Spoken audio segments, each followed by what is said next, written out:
হঠাৎ করে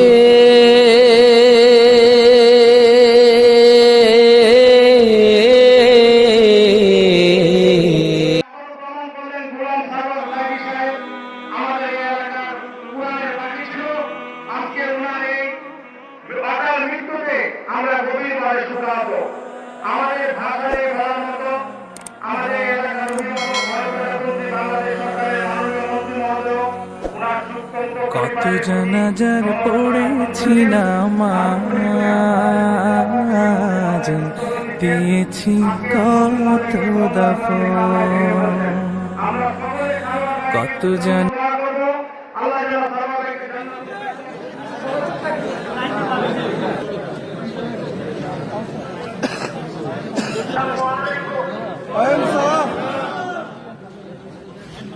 আজকে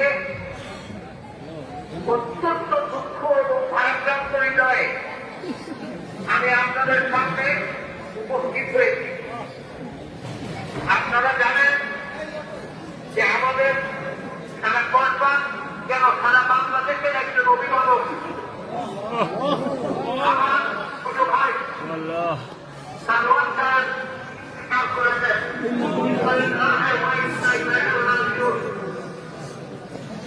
আমার আপনাদের কাছে আজকে খুব একটা কথা বলার মতন মানসিকতা নাই। আমি অত্যন্ত ভারাক্রান্ত হৃদয়ে আছি। আমার আপনি আপনারা সকলেই জানেন আমার বাবা নাই, মা নাই, ভাই নাই, বোন নাই, পরিবার নাই। আমি সালমান খানকে ভাইয়ের মতো দেখতাম। আজকে সালমান সাহেবের ইন্তেকালে আমি আমার যে ক্ষতি, আমার যে একটা লস, এটা আমি বুঝিয়ে আপনাদেরকে পারবো না।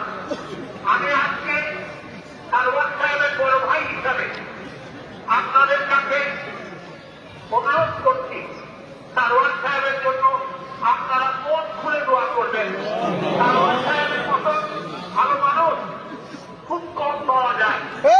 আজকে আল্লাহ হিসাবে সালমান সাহেবকে নিয়ে গেছেন। আল্লাহ যখন আল্লাহ যেটা করেন সেটা আমরা সকলেই মেনে নিতে হবে এবং মৃত্যুকেও মেনে নিতে হবে। কিন্তু এই বয়সে সালমান সাহেব আমাদেরকে ছেড়ে চলে যাবেন, এটা আমাদের হিসাবে করতে ছিল না।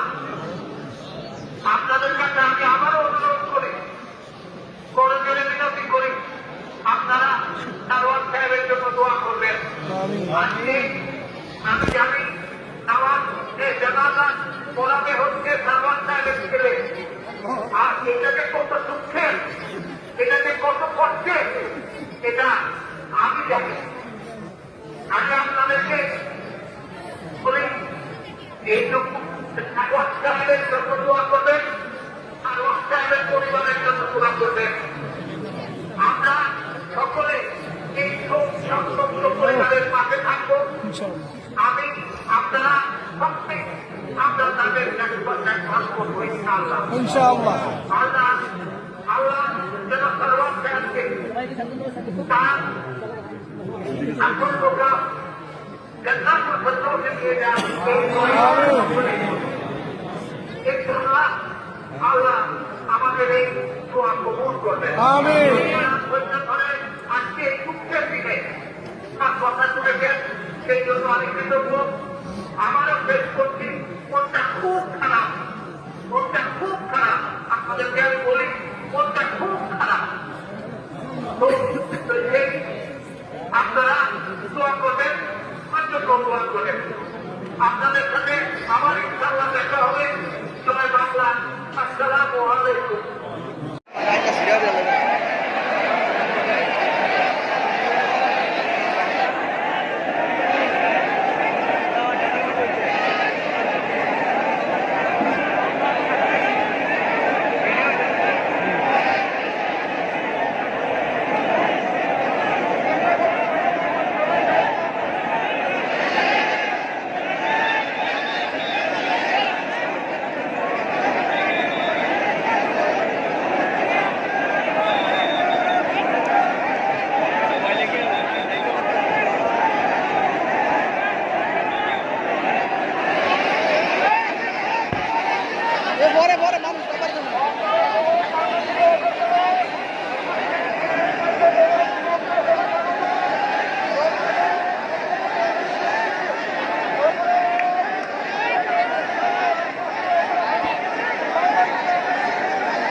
আমাদের কসবার মধ্যে একটি জ্বলন্ত প্রদীপ নিভে গেল।